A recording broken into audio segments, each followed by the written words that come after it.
Halo para pemirsa yang dikasihi Tuhan dimanapun Anda berada, jumpa lagi di dalam acara kita Beyond Success, pendekatan baru dengan pola pikir baru. Kali ini saya akan melanjutkan episode sebelumnya mengenai menari bersama dengan Destiny, Dancing with Destiny. Kalau dalam episode sebelumnya saya membahas apa itu Destiny dan apa yang Anda akan alami apabila Anda dan saya berjalan di dalam Destiny. Ya, kita menjelaskan mengenai itu Destiny apa dan apa yang kita akan alami. Dalam episode ini saya akan coba menjelaskan kepada Anda bagaimana caranya kita bisa menari di dalam Destiny. Bagaimana kita bisa bernari bersama dengan Destiny sehingga kita bisa mencapainya tanpa kita harus melihat hambatan-hambatan yang berarti dalam hidup ini. Nah, saudara yang dikasihi Tuhan, kalau Anda mempunyai Alkitab, Anda bisa membuka seluruh kitab yang ada di dalam, khususnya di dalam kitab yang saya mau perlihatkan kepada Anda adalah kitab Rut. Bagaimana saudara seorang yang bernama Naomi berjalan saudara di dalam Destiny, menari bersama dengan Destiny-nya. Nah saudara, apa yang Anda harus lakukan apabila Anda mau menari dalam Destiny bersama dengan Destiny mencapai Destiny yang Tuhan inginkan?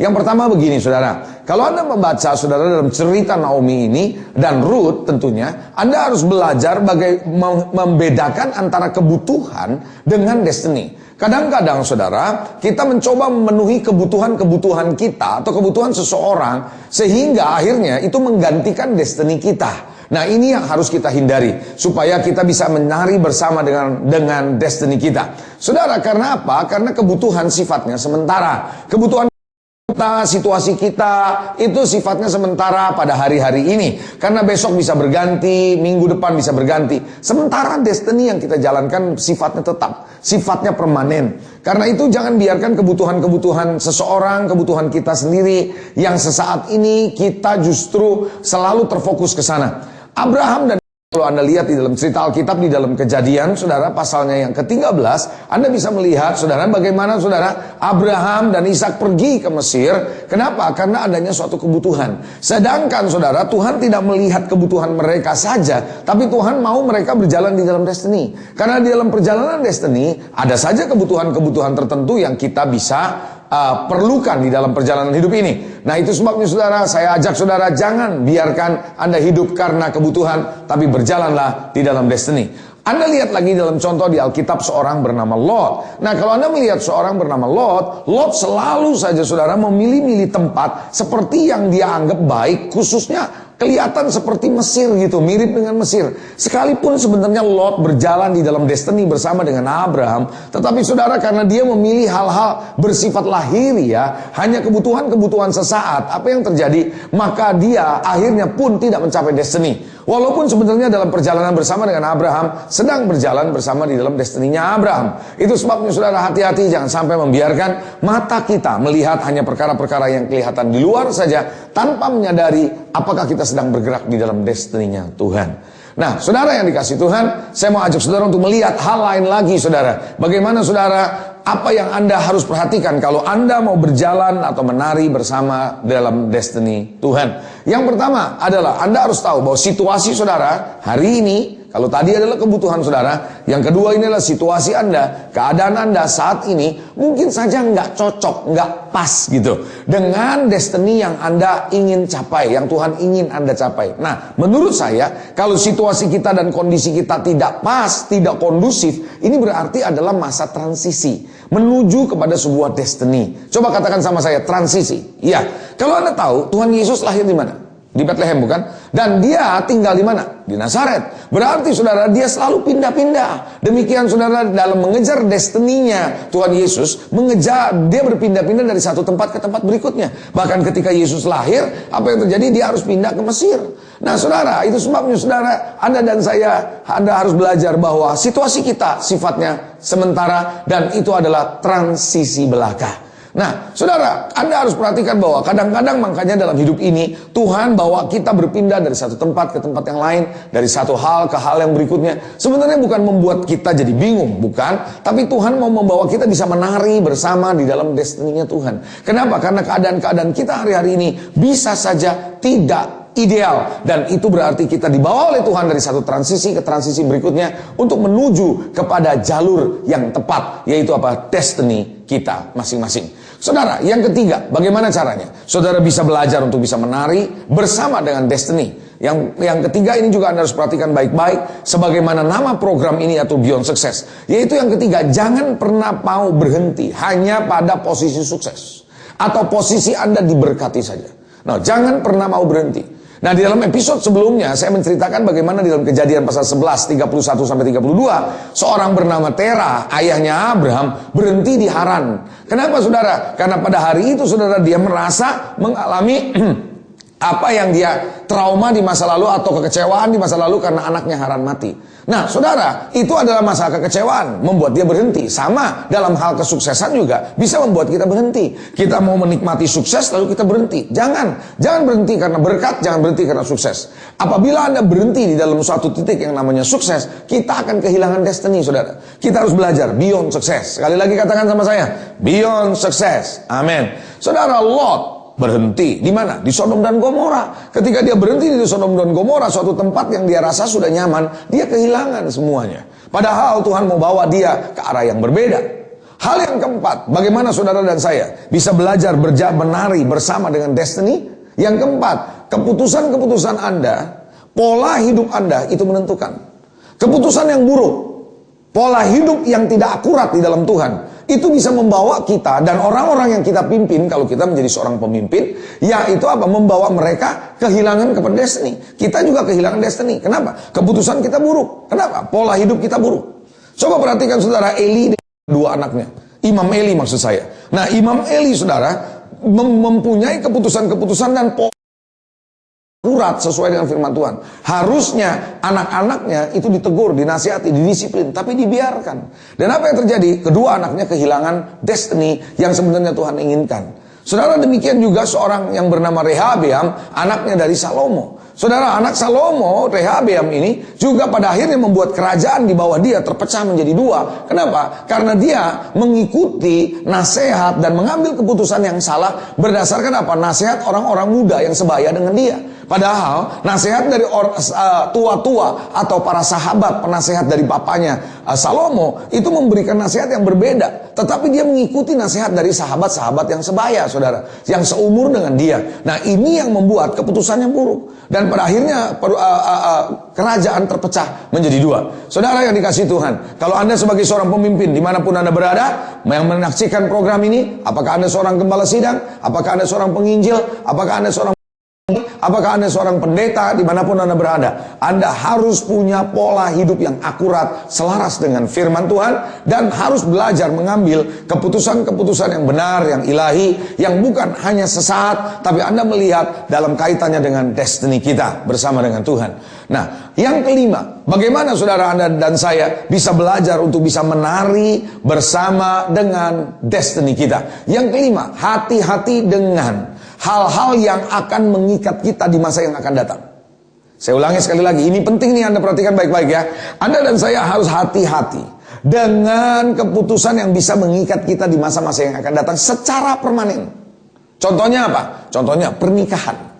Saudara, kadang-kadang saudara gara-gara pernikahan yang tidak seimbang, pernikahan yang kita sembrono dalam pernikahan, akibatnya apa? Pasangan hidup kita bisa menghambat kita menuju destiny. Membuat kita kehilangan jalan Tuhan dan jalur Tuhan. Karena itu hati-hati, pasangan hidup, baik pria, baik wanita, perhatikan baik-baik, semua pemirsa yang dikasihi Tuhan, jangan sembrono di dalam memilih pasangan hidup. Kenapa? Pasangan hidup Anda adalah sekali untuk selama-lamanya. Pekerjaan yang Anda pilih, kadang-kadang saudara kita melihat pekerjaan hanya sebatas gaji, tapi kita tidak mengerti kadang-kadang pekerjaan yang kita kerjakan itu menyedot energi kita, menyedot tenaga kita, menyedot waktu kita, bahkan membuat kita kehilangan kesempatan untuk mengenal Tuhan lebih dalam lagi. Nah, hati-hati dengan pekerjaan-pekerjaan Anda. Kadang-kadang Anda bisa harus ke suatu tempat yang jauh, yang dimana Anda tidak punya komunitas bersama dengan Tuhan. Ini juga sangat mempengaruhi destiny saudara. Kalau Anda mau menari bersama dengan destiny, perhatikan ikatan-ikatan yang mungkin muncul. Demikian pula kalau Anda pindah kota, pindah negara. Saudara, salah di dalam alokasi tugas Anda, tugas-tugas yang Anda harus kerjakan tertentu. Nah, ingat kembali dalam episode Nah, saya sampaikan bicara menemukan potensi dan menggali potensi Anda. Bagaimana saudara Anda harus mengerjakan tugas seperti yang Tuhan inginkan dalam hidup kita. Potensi kita tentu saja. Nah saudara, apa yang membuat Abraham menjadi kehidupannya jadi membuat ada split dua keturunan dari Abraham? Yang pertama adalah karena Abraham, saudara, ketika dia pergi ke Mesir yang tidak seharusnya pergi ke Mesir, dia harusnya biarkan Tuhan yang memimpin dia. Dia mengambil keputusan salah. Dan pada akhirnya saudara, saat dia pergi ke Mesir, dia membawa Hagar pulang. Di saat itulah melahirkan keturunan yang sebenarnya Tuhan mempunyai perjanjian yang berbeda. Karena itu saudara, Anda dan saya perlu perhatikan baik-baik. Kita harus hati-hati, jangan sampai kita sembrono di dalam memilih pasangan hidup, memilih pekerjaan, memilih lokasi tempat, memilih kehidupan kita ini sendiri. Oke, yang keenam saudara. Bagaimana caranya? Saudara, yang keenam, untuk Anda dan saya bisa menari bersama dengan destiny dan mencapainya. Yang keenam yang Anda harus perhatikan, jaga hati Anda dan hati saya, agar selalu tetap terbuka terhadap kegerakan-kegerakan baru dari Roh Kudus. Saudara, Anda harus perhatikan saudara, kadang-kadang saudara, kalau saya perhatikan dalam sejarah gereja, kalau Anda perhatikan baik-baik saudara, yang membunuh kegerakan Tuhan, itu bukan orang luar. Bukan orang yang tidak mengenal Tuhan, justru orang Kristen sendiri. Kenapa? Karena mereka tidak terbuka untuk kegerakan-kegerakan Tuhan yang baru. Itu sebabnya saudara, ketika Anda dan saya mempunyai hati yang tetap terbuka, tetap kegerakan Roh Kudus, walaupun kita tidak mengerti, walaupun kita belum pernah tahu, kita harus belajar untuk terus terbuka hal ini. Saudara, apa yang terjadi dengan Naomi? Ketika Naomi mengalami kelaparan di Bethlehem, tidak ada roti di Bethlehem, dia pergi ke Moab. Tetapi ceritanya menarik saudara, ketika dia ada di Moab sebenarnya sudah nyaman, semua sudah tersedia. Tapi dia dengar kembali bahwa Tuhan melakukan pemulihan di Yerusalem. Apa yang dilakukan oleh Naomi? Naomi menyelaraskan dirinya sehingga dia kembali lagi ke Bethlehem. Sehingga dia tahu apa yang sedang terjadi di Bethlehem. Anda dan saya harus belajar saudara untuk selalu terbuka bahwa Tuhan ada bergerak senantiasa baru dalam hidup kita. Kalau Anda tahu dalam Kisah Rasul pasal 10, ada sebuah kisah bagaimana saudara Petrus, saudara, tadinya mau menolak ketika Tuhan memberi penglihatan kepada dia untuk makan makanan yang najis, yang haram. Tetapi saudara, kemudian apa yang terjadi? Karena dia tidak tahu bahwa Tuhan sedang melakukan kegerakan yang baru. Yaitu apa? Untuk menjangkau orang-orang di luar Yahudi. Belajar untuk tetap terbuka. Oh haleluya, praise the Lord, puji nama Tuhan. Yang ketujuh yang Anda harus lakukan, apa yang Anda harus lakukan supaya saudara bisa menari bersama dalam destiny? Coba katakan bersama saya, menari bersama destiny. Haleluya. Nah, yang ketujuh yang Anda harus lakukan, Anda harus berani mengambil tindakan drastis untuk berani bergerak menuju destiny. Sehingga dengan demikian saudara dapat menolong Anda dengan lebih cepat. Saudara yang dikasih Tuhan, mencapai destiny ini. Apa yang dilakukan oleh Naomi? Ketika Naomi tahu bahwa Bethlehem sedang mengalami pemulihan, Tuhan sedang pulihkan apa yang terjadi di Bethlehem, Naomi tidak tunggu dulu, pikir dua kali, atau terlalu berrohani barangkali, berdoa dululah. No, dia tahu ini Tuhan bergerak. Lalu dia mengambil keputusan dengan berani dan bergerak menuju kepada Bethlehem ini. Saudara dan saya harus berani mengambil suatu tindakan drastis yang kadang-kadang Anda harus bayar harga yang cukup mahal kalau Anda tahu Anda mau bergerak menuju kepada Tuhan. Saudara, Anda harus berani untuk meninggalkan sahabat-sahabatmu yang lama, komunitasmu yang lama, atau orang-orang yang terhubung dengan Anda yang justru bisa membutakan mata Anda. Tahukah saudara, ketika Abraham dengan Lot, atau sebaliknya Lot berpisah kepada Abraham, apa yang terjadi saudara? Tuhan mulai menunjukkan kepada Abraham apa yang menjadi warisan dia, tanah perjanjian Tuhan dalam hidupnya. Kenapa? Karena Lot, kalau Anda tahu artinya, Lot adalah tirai. Nah, inilah yang menghalang-halangi mata Abraham untuk melihat apa yang Tuhan mau kerjakan dalam hidupnya. Saya berharap Anda dan saya, saudara yang dikasih Tuhan, belajar untuk berani mengambil tindakan. Yang kedelapan, bagaimana caranya supaya saudara bisa menari bersama dengan destiny Anda? Anda harus mendefinisi ulang hubungan-hubungan Anda, supaya Anda bisa bergerak bersama-sama dengan destiny itu, dengan Tuhan. Saudara, dalam cerita Naomi, saudara, ketika Naomi mau kembali ke Bethlehem, dia berkata kepada dua menantunya, yaitu Ruth dan satu lagi Orpa. Saudara, mereka dikatakan bahwa, "Hai, kamu tinggal aja di sini di Moab, karena aku akan kembali ke Bethlehem." Tetapi saudara, dari dua orang ini yang diuji, ternyata hanya Ruth yang sungguh-sungguh tetap mau connect, terhubung dengan Naomi. Walaupun dua-duanya nangis, saudara. Orpa nangis, Rut juga nangis. Tapi tangisan mereka berbeda. Orpa menangis menurut saya adalah tangisan karena kesedihan. Karena sudah lama mengenal Naomi sebagai mertuanya. Dan harus ditinggalkan, dia cukup sedih. Nangis karena kesedihan. Berbeda dengan Rut. Rut nangis karena dia tahu ada destiny di dalam diri Naomi. Itu sebabnya dia mengikuti Naomi dan dia mempunyai hubungan yang kuat dengan Naomi, mertuanya. Saudara, yang kesembilan, yang terakhir. Bagaimana caranya saudara dan saya dapat menari bersama dengan destiny. Anda harus mengikuti musim dan waktu Tuhan. Katakan sama saya, musim dan waktu. Ya, season and timing. Anda dan saya harus mengikuti musim dan waktunya Tuhan.